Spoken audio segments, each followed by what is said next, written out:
Hello, County Podcast listeners. My name is Joe Lerch. I serve as Director of Local Government Policy with the Virginia Association of Counties, and you're listening to the VACo County Pulse podcast. In this episode, we speak with Dominic Butchko, Director of Intergovernmental Relations with the Maryland Association of Counties, or MACo, to discuss housing policy and legislation with our neighbors to the north. Listeners to episode 17 of our Energy Landscape of Virginia series will recognize this as part 2 of our foray into comparing how the Maryland and Virginia legislatures tackle prominent issues involving county land use and the role that local governments play in addressing energy and housing needs. Listen in. All right, hello, intrepid listeners, and you are now listening to part 2 of the MACo VACo joint podcast here on Conduit Street and also the VACo County Pulse. For those of you who didn't listen, maybe this is the first one you're tuning into, we did an entire part 1 on energy and the differences between the great state of Maryland and the fantastic Commonwealth of Virginia. Now we're going to dive into another non-controversial topic, housing. Housing, yes. Yes. You say that tongue-in-cheek, but there's a lot of things to cover. Similar to the energy, there was legislation this past year, definitely in Virginia, and I know in Maryland. So let's jump right in. Where do you want to start, Dom? Yeah, so I think a good bridge between both subjects, and we kind of teased this a little bit in the energy episode, is reasonable versus unreasonable and what that means and why that matters. So just to kind of tee it up for housing, in 2024, in the state of Maryland, the governor had a bill called the Housing Expansion and Affordability Act. And part of that act was to set a new standard for county regulations that might necessarily be considered unreasonable. And so if a county puts in a standard, let's say a developer can sue saying that standard's unreasonable and it shouldn't be enforced. Now, something similar was debated in the energy space in Virginia. So why don't you tell us about the debate in Virginia and how that went? Yeah, so the part of that citing bill, and one of the main reasons we were opposed to the final version of it, it introduced this new language in state code saying that a locality could not unreasonably deny an application for a utility scale solar. There was another, I think, a word of unreasonableness about your plans or your ordinances. So this fascinates me, this unreasonable standard that's now in Maryland code. So question, does that apply to like legislative decisions, like a rezoning, like where you have a vote of the board, or does it also apply to kind of the ministerial or administrative code as well? So it's pretty broad the way it's drafted. And so the way it's defined right now is unreasonable limitation or requirement includes any limitation or requirement that amounts to a de facto denial by having a substantial impact on variability of an affordable housing development in a qualified project, the degree of affordability of the dwelling units, or the allowable density in the number of units. And so what do we mean, by the way, by qualified project? Just to take a step back, the governor had a housing bill. There are certain projects where if it had a certain density or they had a certain number of affordable units, they would be considered a qualified project. And so for these special projects, they would be qualified where this unreasonable standard would kick in. So it's not for all development, it's for a specific, narrow set of development. That being said, the big debate that both of our states had is what is reasonable and unreasonable, and how do you actually interpret that? Now, it's still working its way through the system in Maryland, but our interpretation is, a project's going to kind of go through the pipeline. You're going to hit a part where maybe someone's going to say it's unreasonable, a developer, they're going to sue, and then this is just left up to the courts to decide. Yeah, so question about that. So you say it passed in 2024. Like in Virginia, does laws become effective July 1st? So October 1st for the most part in Maryland, and I believe this became effective October 1st of 2024. Yeah, so you probably has anything even matriculated to a lawsuit or a challenge, or is it being used to say, hey, we may challenge you on this based on the standard? Yeah, so counties are still implementing and updating their codes, so we don't know yet how it's going to play out. I think it's super interesting, though, that, in different high-profile areas, both of our states have debated this. And so for Maryland at this point, on May 30th, 2025, I think it's inconclusive yet what the actual impact, both are we going to see a deluge of lawsuits, and is this going to have the intended implications that the governor's office thought? Yeah, that'll be interesting. Yeah. No, I mean, I think part of, my concern with the unreasonable is now you're getting in Virginia, which would be a circuit court judge, having to determine what reasonable or unreasonable is. And do they know the minutia of planning law or erosion and sediment control law or Well, and all that's of the that? other thing. Land use is it's very narrow, but it's very deep.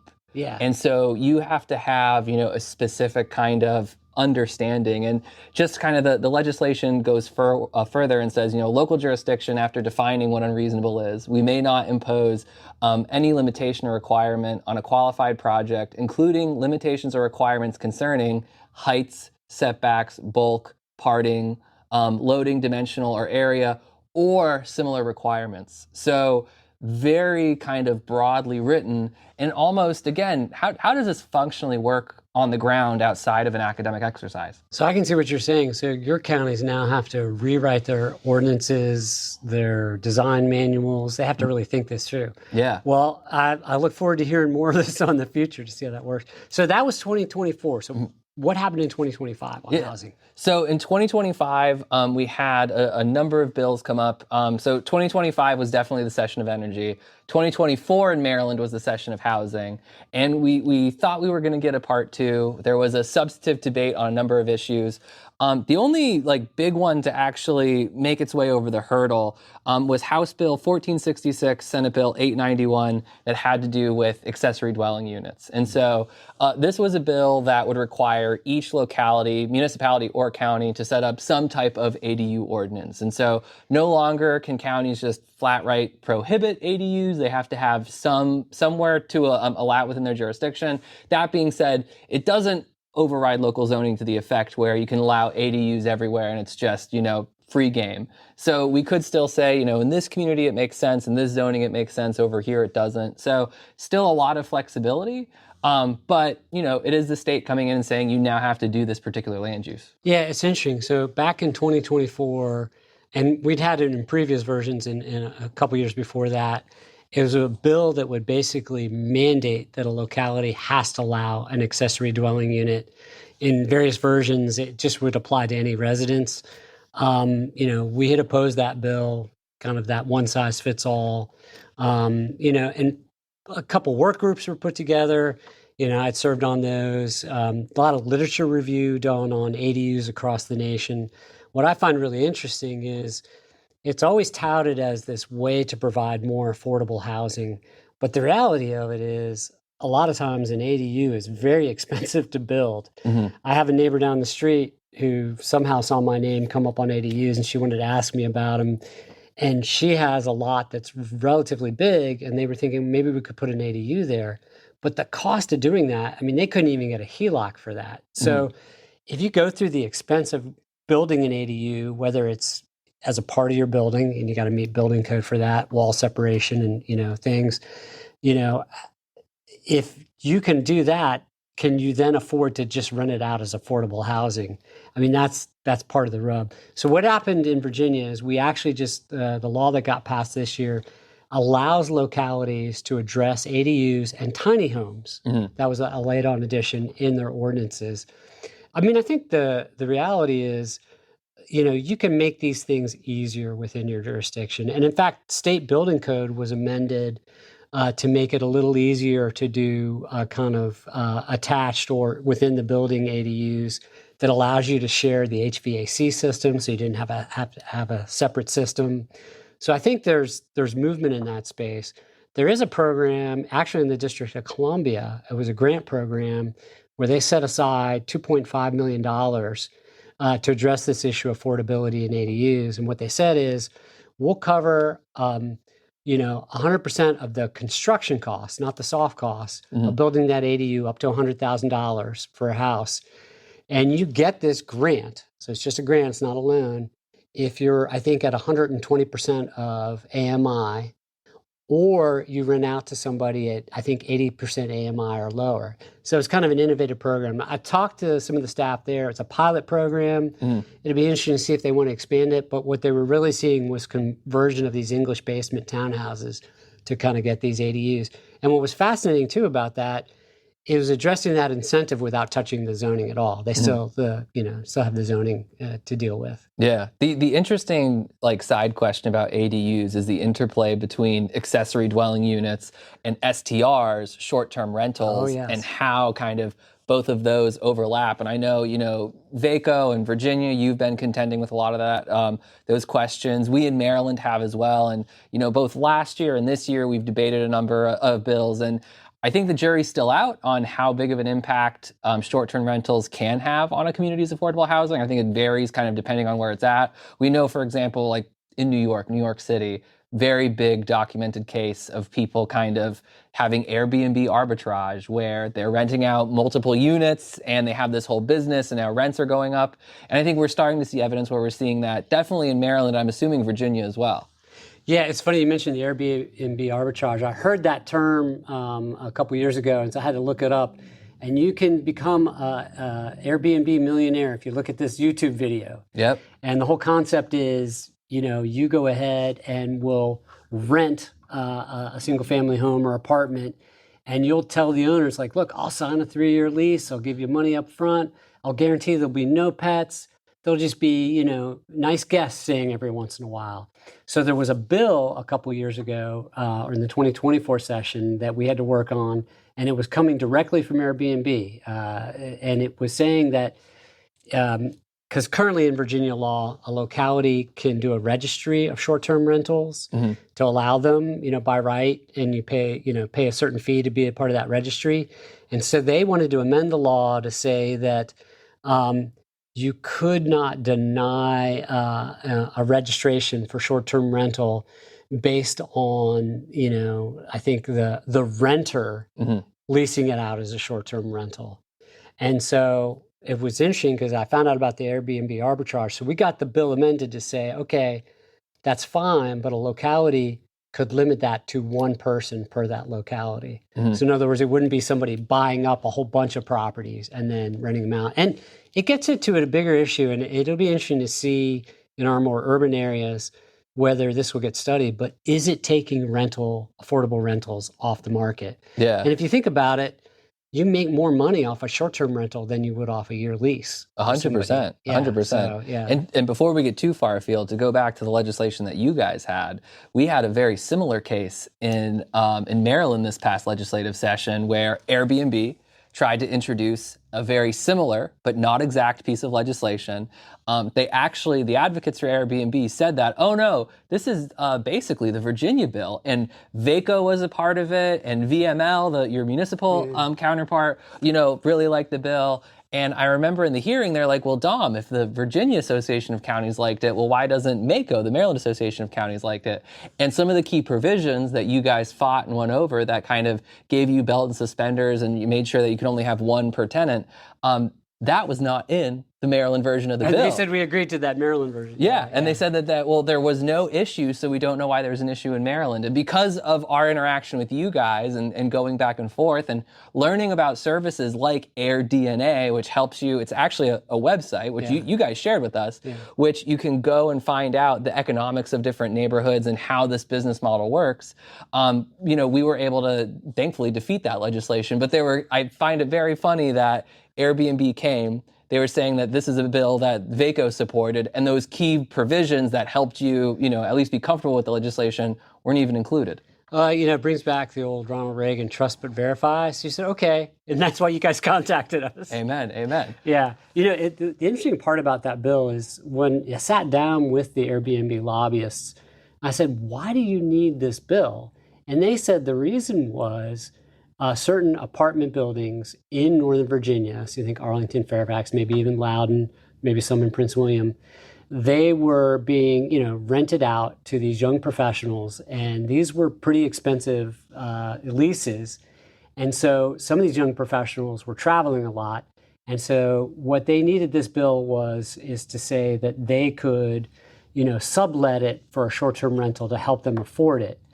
I said, well, are these localities not allowing that? It's like, no, but we just want to preemptively, set this straight. I think it is fascinating that, Airbnb or, they say they're not a hotel, or, Uber, they say we're not a transportation company, we're technology companies, but they definitely are operating in this space. And they can afford to really get things done and divide and conquer at the state level. I think it's part of, this is a part of the history I think people are knowing, is it's really hard to get bills passed at the federal level, but it's a lot easier at the state level to get what you want done. And so you see a lot of this money pouring in there in these corporations. And that's why it's important we have associations like VACo and MACo, and then our counterparts like the National Association and our regional, so that we're all in contact, because we're all seeing the same stuff. Yeah. So moving on, I'm curious, because you talked a little bit about Northern Virginia and kind of some of the issues they're having there. I mean, in Maryland, and Virginia has it too, we have this, urban, suburban, rural divide. Can you talk a little bit, briefly about, what's the housing issues that you're seeing kind of in each of those three regions? Are there similarities? Are there differences? What's going on? Well, I think there's definitely a similarity in just being able to find housing, affordable housing, rental. It varies based on your, jurisdiction.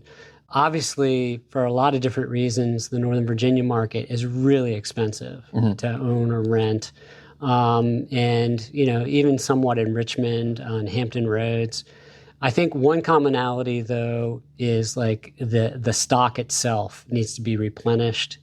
And, you can look at the National Association of Realtors or National Association of Home Builders, and due to different fluctuations in the economy and the markets over, the past 10 to 15 years, they've really ramped down their production. And so, that's, I think, part of it.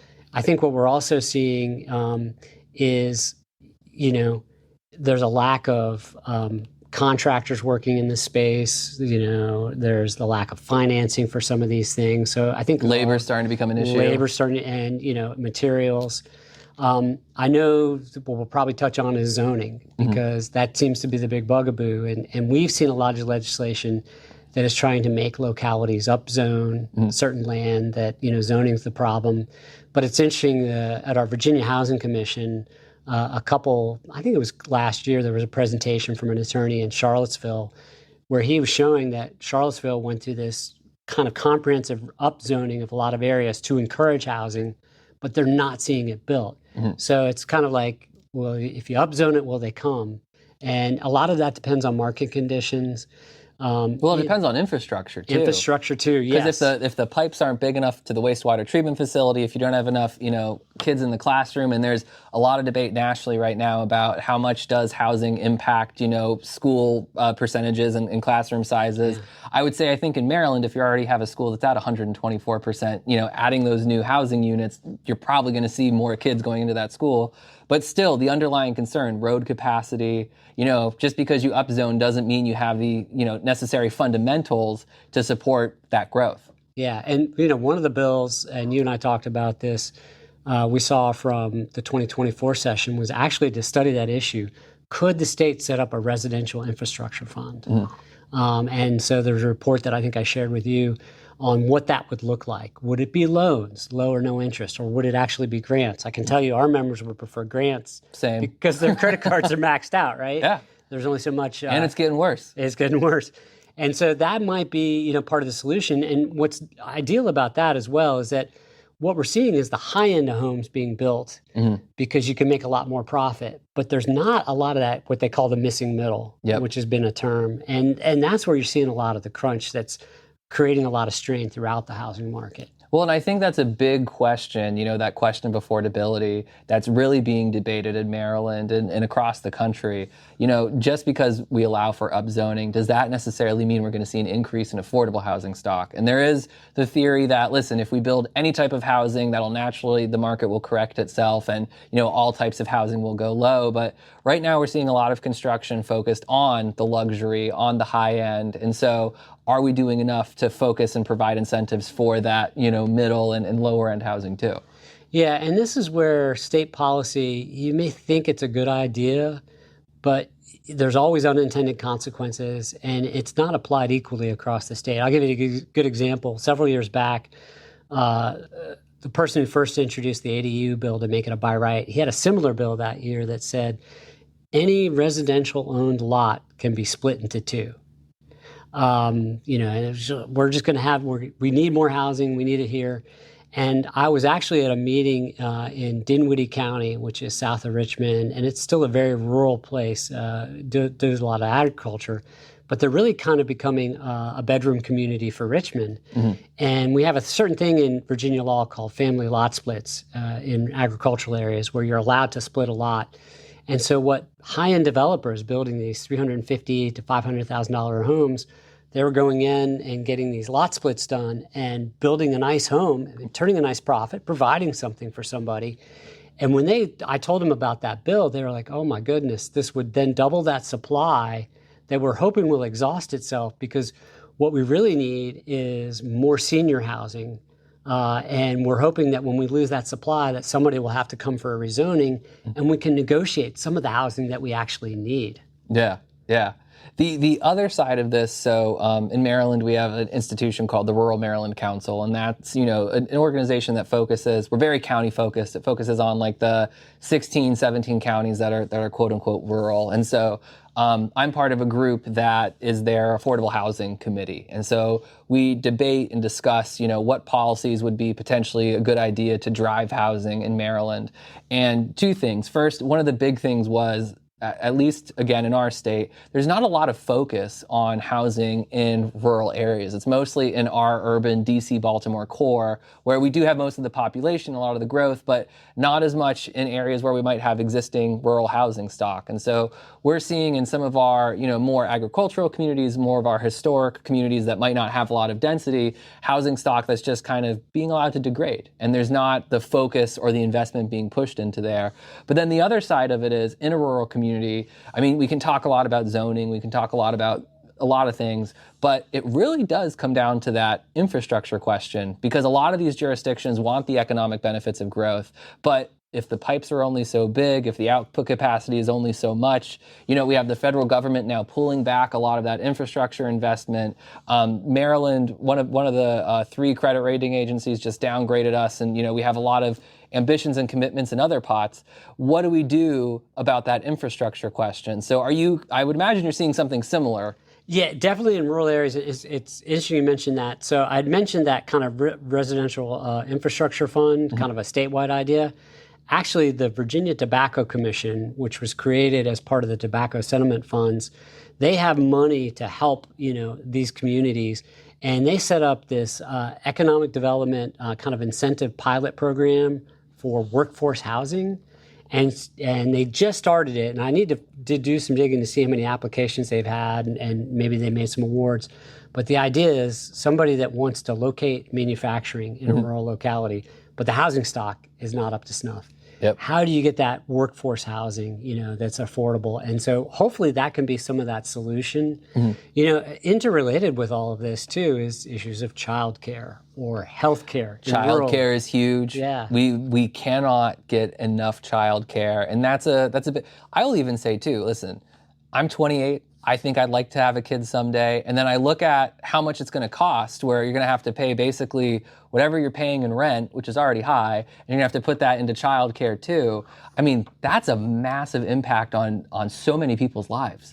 Yeah, there's a study that's been done, and I forget the group in Virginia, but it's the, asset limited, income constrained. So you may have a nice house and everything, but if you have to travel a certain amount for work, there's those transportation costs. If you have to travel for healthcare, there's that cost. And then for childcare, there's that cost as well. And so it gets difficult. Yeah. So one of the other things I kind of want to transition us to is climate. And yes. Another really, really big topic. We can do a part 3 potentially. Yeah. We're gonna have like a 17-part series. But what I'm seeing a lot, especially nationally, and it's starting to creep in Maryland. It's not as big right now, but I think over the next 5 to 10 years, it's really going to become an issue. Is the intersection of climate change and climate policy and housing, and kind of where we develop and how we develop. A perfect example, I was reading a story recently out of, it was either North Carolina or South Carolina. I want to say it was South Carolina, but they were the first state in the nation to actually basically have an organized retreat policy. Wow. Where, so they have some of the outer lying island communities where you can actually, I think it was the New York Times or the Post did a story where this town is literally falling into the water every day at high tide. The main street is flooded, and can't put up a seawall there anymore. And so with Maryland, we have one of the longest coastlines in the country. Virginia, you share the Chesapeake Bay with us, right. Even though I think we can agree the Chesapeake Bay does belong to Maryland. Partial custody. But with our coastline and with our diverse geographies, it's not only going to be water, but mountains and forest fires. Climate is now going to play a bigger and bigger part in the housing debate. Yeah, you have estuarine flooding, but you also have riverine flooding. We've had some really bad flooding events in far southwest Virginia related to Helene and others. And so you really need to think about where your floodplains are in those areas. And on the coast, that issue of retreat, at what point, are you going to expend more resources keeping the sea out or the bay out in this case? And how do you drive development over the interim? So Dorchester County, which is a county on the Mideastern shore in Maryland, if you look at the NOAA projections of sea level rise, best case scenario, like 50+%, maybe 40, maybe 60, it really ranges, but a significant portion of your county is potentially going to be underwater. Queen Anne's County, which is right across the bridge from us right now, Kent Island is where, most of their development is. If you look at those sea level rise projections, I was at a restaurant there the other day, it's designed to flood. They are, in their business model, they are getting ready for flooding, and they know that in a few years they probably can't stay at that location, but over the medium term, they're going to operate there. But it is specially designed for high water level events. That's insane. Yeah, no, I think you're right. And it's, by some accounts, Norfolk, the city of Norfolk, is considered the second most at risk in the eastern seaboard, I think, behind New Orleans. In addition to just the overall rise, there's storm events that are creating a lot of concerns for emergency managers. And if you've been down to Hampton Roads, it's not easy to evacuate because it's just all water and bridges. And there's only certain ways to get out. And so we're constantly dealing with that.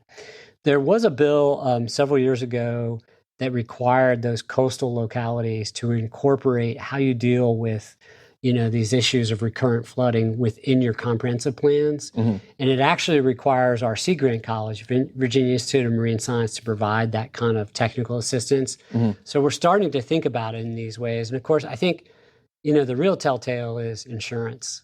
I was just going to say insurance. Yeah. Because if you can't get insured, it's going to be really hard to build in these areas. And that may be what ultimately drives to retreat. Well, and we're seeing that actually happen right now. The question of insurance is no longer theoretical. I think if you look at, California, and I know Florida and Louisiana are also big ones where you just can't get an insurance policy. So you're either going to have to self-insure or you're going to have to move somewhere else.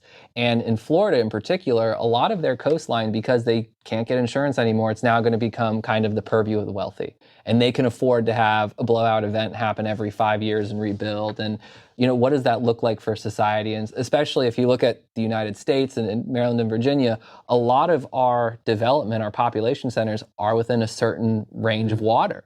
And so where are we going to move? What's that infrastructure going to look like? What does that mean financially for insurance?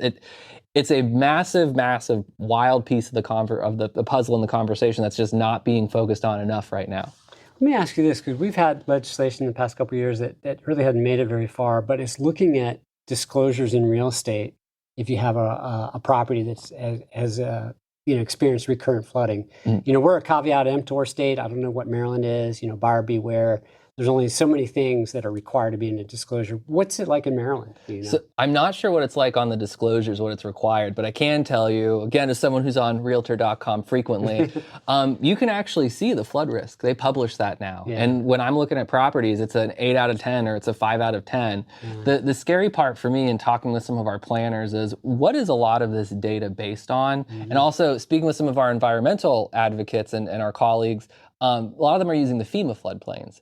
And there's debate right now on how reliable are the FEMA floodplains, versus some of the state modeling that's coming out and otherwise. Because the FEMA floodplains maps seem to be on the lower end when really with a lot of the data we're having, it's going to be on the more extreme end. And so even if you're selling a house and it is a 5 out of 10, maybe it's actually a 7 out of 10 or a 10 out of 10. Yeah. One topic I want to touch on, and I think it relates to housing, but more overall general use and water supply. So the Potomac Water Aquifer, which I think runs into Maryland and it's in the eastern coast of Virginia, is being depleted. Mm-hmm. And part of what's happening is the subsidence of the land is contributing to that relative sea level rise, particularly in eastern Virginia.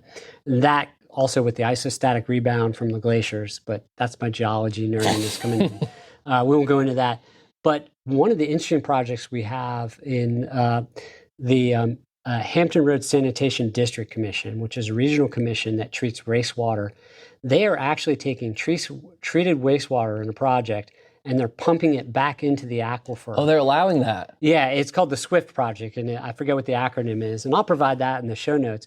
And so there's a lot of promise that maybe this could help, but I mean, the question is, once you close that pore space, can you build it back up? So we have something similar going on, and I'm not super educated, so I don't want to talk too much about it, but because I don't want to say the wrong thing. But Anne Arundel County is experimenting with something very similar, where they want to take treated water, wastewater from their wastewater treatment facility, but it's cleaner than probably what comes out of the tap. Yeah. And they were talking about pumping it into the aquifers to recharge the aquifers. And the big debate was, let's say that there's a worst case scenario event. So right now, like the fresh water gets discharged back into the river, back into the bay, but it's clean, no one cares. Worst case scenario, again, it gets discharged back into the river, back into the bay, but it dissipates after a while, and it's a once event. If it happens in an aquifer, that sewage water, that water that might have a health issue, is now underground and contaminating the rest of it. Yeah, you definitely have to have some safeguards, and yeah, definitely. And I'm pretty confident that HRSD. The beauty of it is, in terms of like the Chesapeake Bay, they don't have that expense of trying to clean that water up to this high nitrogen standard for the bay. But you could potentially put that in an aquifer because that's not a problem. So it dissipates over time. So, but that's a big question too, just like with data centers. Where are we going to get the water? Yes. So I feel like we've covered a lot of ground over these 2 episodes. I agree. And we've only done a surface level too. We can spend like several hours on both. But I got to tell you, from your friend in Annapolis, I'm very happy that we did this. I think we should do this a regular thing. What's going on in Annapolis and Richmond? Particularly after a legislative session, because you can compare notes and see what's going on. We've got a big election for governor, lieutenant governor, AG, and all 100 House members.